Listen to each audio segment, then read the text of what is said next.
10 जुलाई 2003 को एक 45 वर्षीय टिमोथी शूस्टर नाम का व्यक्ति लापता हो गया, जिससे उसके दोस्त और परिवार वाले घबरा गए क्योंकि टिम ने हाल ही में अपनी नौकरी खो दी थी और वो अपनी पत्नी लारिसा शूस्टर के साथ एक कठिन तलाक से भी गुजर रहा था। इसलिए पुलिस ने सोचा कि शायद उसने खुद को नुकसान पहुंचाने के लिए कुछ किया होगा। लेकिन जैसे जैसे समय बीतता गया, उसे जिंदा पाने की उम्मीदें खत्म होती गई। उसका पर्स, कार की चाबियां और फोन उसके घर में ही पाए गए। इसके कुछ समय बाद ही सभी के सबसे बुरे डर की पुष्टि हुई, जब विनाशकारी रूप से 5 दिन बाद टिम का आधा गला हुआ शरीर एक स्टोर रूम में छिपे हाइड्रोक्लोराइड एसिड से भरे 55 गैलन के एक बैरल में पाया गया। यह स्टोरेज यूनिट किसका था और टिम शूस्टर की इतनी बेरहमी से हत्या किसने की?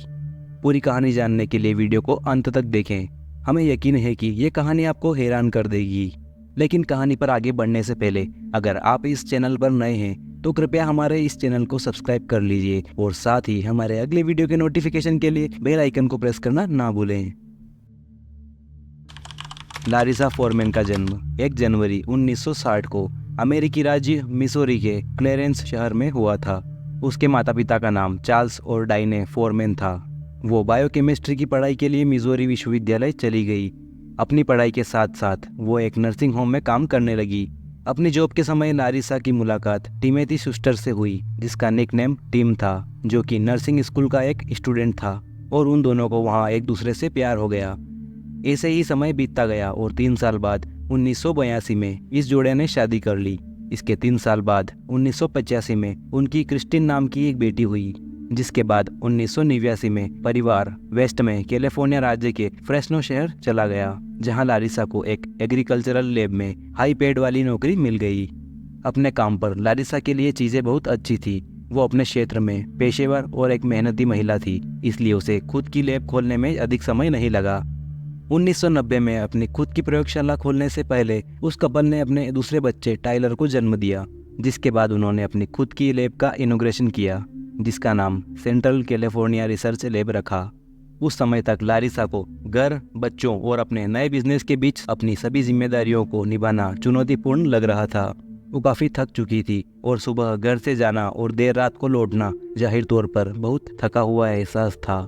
जिसके बाद उसने और टीम ने एक समझौता किया, जिसमें वो बच्चों और अन्य घरेलू कामों की देखभाल के लिए अपने करियर को कुछ समय के लिए रोक देगा। इससे कुछ समय तक उनका काम चला, लेकिन फिर कुछ समय बाद टीम वापस अपने काम पर जाने लगा। वो अपने अस्पताल की जॉब में छोटी छोटी शिफ्टें लेना चाहता था, ताकि वो अपने बच्चों के साथ घर पर रह सके और घर की देखभाल भी कर सके।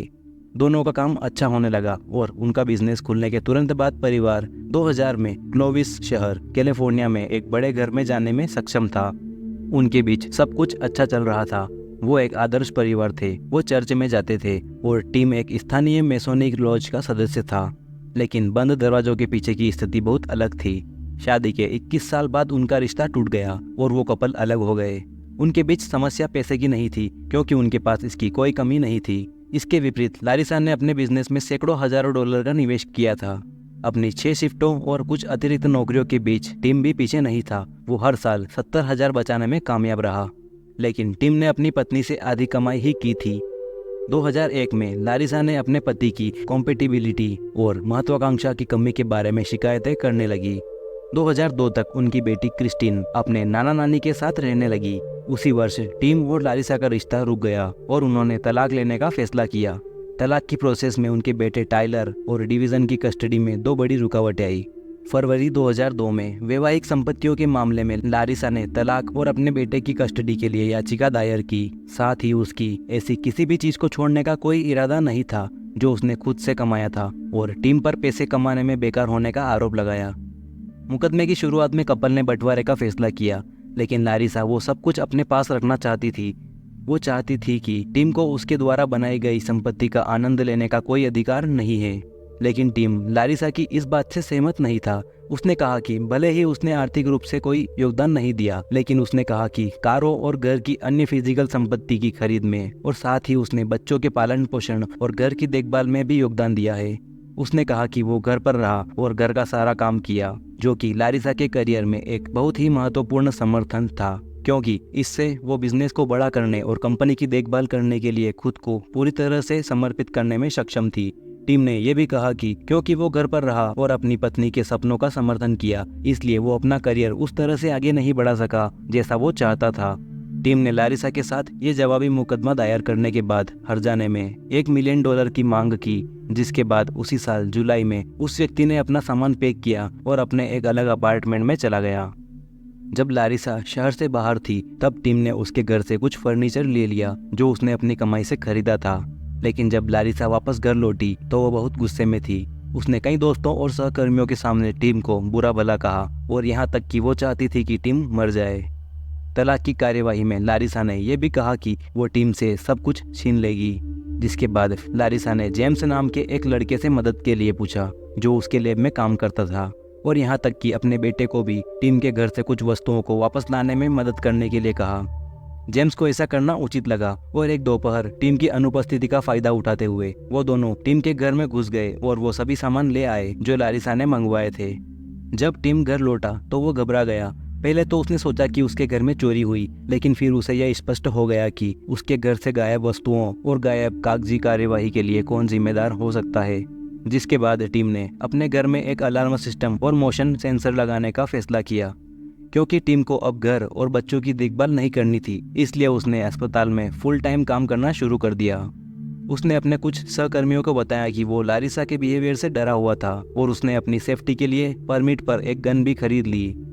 टाइलर की कस्टडी लारिसा के पास थी और टीम को अपने बेटे को महीने में केवल 2 बार वीकेंड पर मिलने की परमिशन थी।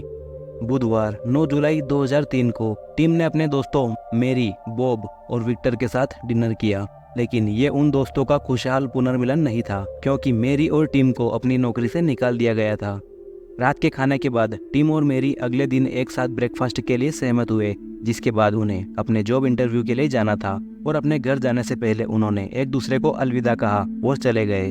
यह आखिरी बार था जब टीम के दोस्तों ने टीम को जीवित देखा था। अगले दिन मेरी ब्रेकफास्ट के लिए टीम का इंतजार कर रही थी, लेकिन वो वहाँ नहीं आया। वो टीम को फ़ोन करती रही, लेकिन उसने फ़ोन रिसीव नहीं किया। ये बहुत अजीब था, लेकिन उसने सोचा कि शायद टीम अभी तक सो रहा है या फिर वो पहले ही अपने जॉब इंटरव्यू के लिए निकल चुका होगा और उसने सोचा कि वो उससे वहीं मिलेगी। जिसके बाद मेरी उस मीटिंग में गई, लेकिन टीम वहाँ नहीं था। टीम के वहाँ नहीं होने से मेरी बहुत घबरा गई और बॉब और विक्टर को बुलाया क्योंकि वो आखिरी लोग थे जिनके साथ वो रात में था। जिसके बाद उन्होंने टीम के अपार्टमेंट में जाने का फैसला किया। उन्होंने दरवाज़ा खटखटाया, लेकिन किसी ने जवाब नहीं दिया। घर के बाहर उन्होंने टीम की कार खड़ी हुई देखी और जब उन्होंने अंदर देखा तो पाया कि टीम का सेल फोन और वॉलेट घर में ही था। ये देखना अजीब था क्योंकि टीम कभी भी अपने सेल फोन के बिना कहीं नहीं जाता था, इसलिए उन्होंने पुलिस के पास जाने का फैसला किया। वो सभी बहुत चिंतित थे कि कहीं टीम ने खुद को मुसीबत में तो नहीं डाल लिया, क्योंकि वो अपने तलाक से गुजर रहा था और उसे नौकरी से भी निकाल दिया गया था। वो चाहते थे कि पुलिस उसके अपार्टमेंट में प्रवेश करे और देखे कि टीम वहाँ है या नहीं, लेकिन उन्हें पुलिस जांच के लिए 24 घंटे का इंतजार करना पड़ा, जिसके बाद ही वो टीम की तलाश शुरू कर सके। उन दोस्तों के पास उस दिन इंतजार करने के अलावा और कुछ नहीं था। टीम उस दिन अपने बेटे से मिलने भी नहीं गया जो उस दिन उससे मिलने वाला था। उसे अपने बेटे को उस जगह मिलना था जहाँ लारिसा आमतौर पर अपने नाखून कटवाती थी। वहाँ की मैनिक्यूरिस्ट ने देखा कि लारिसा उस दिन बहुत घबराई हुई थी और उसे बहुत पसीना आ रहा था। डिसअपीयरेंस के 24 घंटे बाद पुलिस ने सबसे पहले टीम के अपार्टमेंट की जांच की, जहां पुलिस को कुर्सी के कुशन के नीचे एक बंदूक छिपी हुई मिली, जिससे यह स्पष्ट था कि टीम किसी चीज से डरा हुआ था। जब उन्होंने उसके फोन की तलाशी ली तो उसकी कॉल हिस्ट्री से पता चला कि उसके फोन पर आखिरी कॉल उस दिन 2 बजे हुआ था, जिस दिन वो गायब हुआ था, और ये कॉल उसकी एक्स वाइफ के फोन से आया था। इसलिए लारिसा पहली व्यक्ति थी जिसे पूछताछ के लिए बुलाया गया। जब उससे पूछताछ की गई तो उस महिला ने अपने तलाक के बारे में बात की और स्वीकार किया कि टीम के साथ उसकी आखिरी बातचीत मंगलवार 8 जुलाई को हुई थी, जब उसे टाइलर को लेने जाना था। लारिसा ने योजना बनाई थी कि टाइलर उसके पिता के साथ वीकेंड पर डिज्नीलैंड जाएगा। लारिसा ने कहा कि जब टीम उसके बेटे को लेने नहीं आया और उसने फ़ोन का जवाब भी नहीं दिया तो वो टाइलर को वापस अपने घर ले गई। लारिसा ने कहा कि उसने आखिरी कॉल 9 जुलाई को सुबह 10:30 बजे किया था। उसने ये भी कहा कि वो उस रात मूवी देखते समय सोफे पर ही सो गई और जब वो 10 जुलाई की सुबह उठी तो उसने देखा कि उसके एक्स हस्बैंड के नंबर पर स्पीड डायल से एक छोटी सी कॉल की गई थी जो शायद गलती से हुआ होगा। इस पर दोनों जांचकर्ताओं ने उसका सेल फोन मांगा, लेकिन लारिसा ने दावा किया कि उसने अपना सेल फोन अपने घर पे ही छोड़ दिया है, जो बहुत ही अजीब बात थी।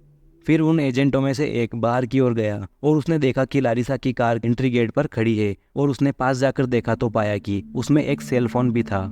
उस एजेंट ने फिर से ये सुनिश्चित करने के लिए लारिसा का नंबर डायल किया और पता चला कि ये लारिसा का ही फोन था, जिस पर उस एजेंट ने मान लिया कि जरूर लारिसा कुछ छिपा रही है। जिसके बाद एजेंट पूछताछ कक्ष में लौट आया और लारिसा को बताया कि उसका सेल फोन कार में ही था। फिर उन एजेंटों ने उसका फोन कार से बाहर निकाला। जब उन्होंने फोन निकाला तभी लारिसा के व्यवहार में एक बदलाव आ गया। वो बहुत घबरा गई थी और उसके हाथ पैर कांप रहे थे। फिर उससे फोन की जांच करने के लिए कहा गया और पाया कि टीम का नंबर स्पीड डायल पर नहीं था, जिसका मतलब था कि वो गलती से टीम को कॉल नहीं कर सकती थी। और लारिसा ने अंततः स्वीकार किया कि उसने झूठ बोला था। इन झूठों के बावजूद पुलिस ने कहा कि उनके पास लारिसा को अरेस्ट करने के लिए कोई सबूत नहीं है और उसे छोड़ दिया गया। लेकिन बाद में लारिसा की कॉल हिस्ट्री चेक करने पर उन्होंने देखा कि लारिसा पिछले कुछ दिनों से एक नंबर पर लगातार कॉल कर रही थी, और जब उन्होंने उस नंबर के मालिक की पहचान की तो उन्हें पता चला कि ये जेम्स फागोन था, वही व्यक्ति जिसने लारिसा को कुछ हफ्तों में टीम के अपार्टमेंट से सामान बाहर निकालने में मदद की थी। जिसके बाद उन्होंने उस व्यक्ति को बुलाया जो उस समय केवल 21 साल का था। कुछ सवालों के बाद वो घबराकर अधिकारियों के सामने रो पड़ा और उन्हें जो कुछ भी हुआ था वो सब बता दिया। उसने बताया कि लारिसा ने उसी सुबह टीम की जान ले ली थी जब उसने उसे फ़ोन किया था। जेम्स ने पुलिस को बताया कि लारिसा ने उसे दूसरी बार टीम के अपार्टमेंट में वापस जाने के लिए कहा था। उसने दावा किया था कि टीम ने वापस उसके घर से सामान चोरी कर लिया है और वो अपना फर्नीचर वापस लेना चाहती थी। जेम्स ने उसकी हर बात पर विश्वास किया और वो उसके साथ जाने को तैयार हो गया, जिस पर लारिसा ने उसे इनाम भी दिया। लारिसा ने जेम्स को एक स्टन गन खरीदने के लिए भी कहा। उसने कहा कि अगर टीम अचानक आक्रामकता दिखाता है तो वो अपनी सुरक्षा के लिए इसका यूज़ कर सकता है। जेम्स ने उसकी हर बात मान ली। उसने खुलासा किया कि वो उस सुबह टीम के घर गए थे। लारिसा ने दरवाजे की घंटी बजाई और टीम ने उसे अंदर आने दिया। फिर लारिसा ने स्टन गन ली और अपने एक्स हस्बैंड को पूरी तरह से बेहोश कर दिया। जिसके बाद लारिसा ने जेम्स से टीम को अपने घर ले जाने के लिए कहा, जहां टीन शेड में एक बैरल रखा था, और फिर लारिसा ने बैरल को एसिड से भरना शुरू कर दिया। जेम्स ने पुलिस को बताया कि उन्होंने टीम को उस बैरल में डाल दिया था और उन्हें विश्वास था कि जब उन्होंने ऐसा किया तब टीम जिंदा था। जांचकर्ताओं ने विश्वास किया और पुष्टि की गई कि लारिसा ने कई दिनों पहले एक बड़ा बैरल खरीदा, उसे लैब में पहुंचाया और फिर घर के पास एक शेड में पहुंचा दिया। उसने 6 बोतलों के कुल 4 केस में बड़ी मात्रा में हाइड्रोक्लोरिक और सल्फ्यूरिक एसिड भी खरीदा। हाइड्रोक्लोरिक एसिड के 3 केस खरीदे गए और सल्फ्यूरिक एसिड का 1 केस। उसकी कंपनी ने लैब में कुछ उपकरणों को साफ करने के लिए हर साल 1 से ज़्यादा बोतल का यूज़ नहीं किया। इसके अलावा लारिसा के कोवर्कर्स में से एक ने बताया कि लारिसा को उस दिन काम पर आने में देर हो गई थी। इस पर लारिसा ने कहा कि उस दिन उसकी तबीयत ठीक नहीं थी। इस सब के बाद पुलिस ने उसके घर के साथ साथ उसके किराए के रूम का भी एक तलाशी वारंट प्राप्त किया। पुलिस को उसके घर के बाहर कचरे में हाइड्रोक्लोरिक एसिड की खाली बोतलों का एक डिब्बा मिला। पुलिस को उसके कंप्यूटर की सर्च हिस्ट्री में एसिड और जानवरों के टिश्यूज के बारे में एक सर्च हिस्ट्री मिली। जिसके बाद पुलिस ने लारिसा के एक किराए के बक्से को तोड़ दिया, जहां उन्हें एक बैरल मिला जिसमें टीम के शरीर का आधा हिस्सा मौजूद था। और इस खोज के साथ ही लारिसा की गिरफ्तारी के लिए वारंट जारी किया गया। जिसके बाद लारिसा को अगले दिन एयरपोर्ट पर गिरफ्तार कर लिया गया, जब वो अपने बेटे के साथ डिज्नीलैंड से मिजोरी में अपने माता पिता के घर लौट रही थी। पुलिस ने उसे पकड़ लिया था, लेकिन उसने हर चीज के लिए जेम्स को दोषी ठहराया। टीम के अवशेषों की फोरेंसिक जांच चल रही थी। सैंपल लेना बहुत मुश्किल था। बैरल से तेज गंध के कारण पुलिस को स्पेशल सूट का उपयोग करना पड़ा। केवल टीम के धड़ की हड्डियां ही बची थी। पहचान की पुष्टि डीएनए से की जानी थी। उसके शरीर के टिश्यूज में थोड़ी मात्रा में क्लोरोफॉर्म के अवशेष भी पाए गए, लेकिन ये निर्धारित नहीं किया जा सका कि टीम तब भी जीवित था जब वो एसिड बैरल में डूबा हुआ था। पहला मुकदमा जेम्स के लिए था। जेम्स के बचाव पक्ष ने जोर देकर कहा कि वो लारिसा से बहुत डरता था। लारिसा ने जेम्स को धमकी दी थी और वो हमेशा एक अपराधी की तरह सोचती थी। जिसके बाद जेम्स को अपहरण के आरोप से बरी कर दिया गया, लेकिन उसे फर्स्ट डिग्री हत्या का दोषी पाया गया और जेल में आजीवन कारावास की सजा सुनाई गई। 22 अक्टूबर 2007 को जूरी ट्रायल शुरू हुआ, जो अंततः लारिसा के भाग्य का फैसला करेगा। लारिसा के बचाव पक्ष ने सारा दोष जेम्स पर डाल दिया। एक फोरेंसिक मनोचिकित्सक की रिपोर्ट पेश की गई, जिसमें कहा गया था कि वो सामान्य रूप से सदमे में थी। अंत में लारिसा ने कहा कि उसका ऐसा कोई इरादा नहीं था। लारिसा ने अदालत में बात की और पुलिस को दिए अपने आखिरी बयान पर कायम रही। उसने बयान में कहा कि जिस दिन टिम की हत्या हुई उस दिन जेम्स उसके घर आया था। जेम्स ने लारिसा को बताया कि वो डकैती करने के इरादे से टिम के घर गया था, लेकिन जैसा उसने सोचा था वैसा नहीं हुआ। परिणाम स्वरूप उसने बहुत अधिक स्टन गन का इस्तेमाल किया और टिम ने सांस लेना बंद कर दिया।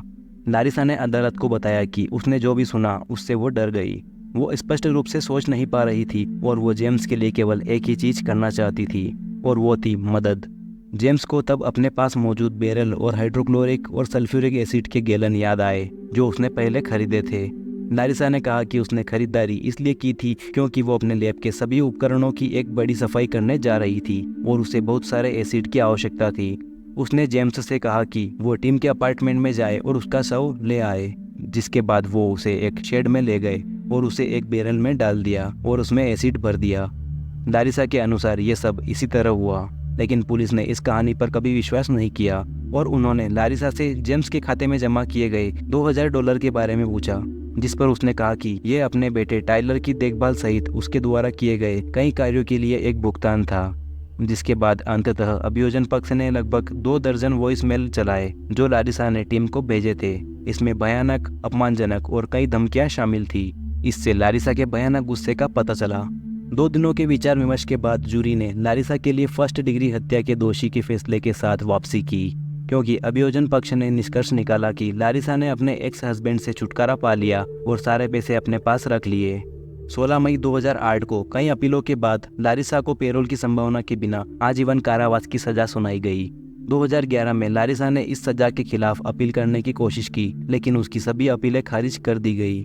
टाइलर को अपने नाना नानी के यहाँ अपनी बहन क्रिस्टिन के साथ रहना पड़ा, जो कि अब शादीशुदा है और उसका एक बेटा भी है। वो पुष्टि करती है कि उसे पता नहीं कि उसके भाई को पूरी कहानी पता है या नहीं। इसके अलावा क्रिस्टिन ने एक पीड़ित का प्रभावशाली बयान दिया। उसने अपने बयान में अपने माँ के लिए कहा, आपने एक माँ के रूप में सभी अधिकार छोड़ दिए हैं। आप इस परिवार के लिए अपमानजनक है। मैं प्रार्थना करती हूँ कि आप हर रात लगातार मेरे पिता को अपनी अंतिम सांसों के लिए लड़ते हुए देखें। यह केस दिखाता है कि कमी के कारण महत्वाकांक्षा कहाँ जा सकती है। विवाह पूर्व समझौते के तहत कपल को अपनी सारी अर्जित संपत्ति को आधा आधा बांटना था, भले ही किसने कितना पैसा या संसाधन लगाया हो। लेकिन लारिसा ऐसा नहीं करना चाहती थी और उसने ये विश्वास करते हुए अपने एक्स हस्बैंड की जान लेने का फैसला किया कि कोई भी इस पर ध्यान नहीं देगा और अंततः उसे लापता के रूप में पहचाना जाएगा या ये माना जाएगा कि उसने अपनी समस्याओं के कारण खुद की जान ले ली। अंत में लारिसा और उसके सह साजिशकर्ता जेम्स को गिरफ्तार कर लिया जाता है और उन्हें आजीवन कारावास की सजा दी गई। लारिसा के सेल्फिश बिहेवियर के कारण एक परिवार खत्म हो गया। कहानी पर अपने विचार हमें कमेंट में बताएं और अगर आपको ये कहानी पसंद आई हो तो कृपया वीडियो को लाइक करें और हमारे चैनल को सब्सक्राइब करना ना भूलें। धन्यवाद।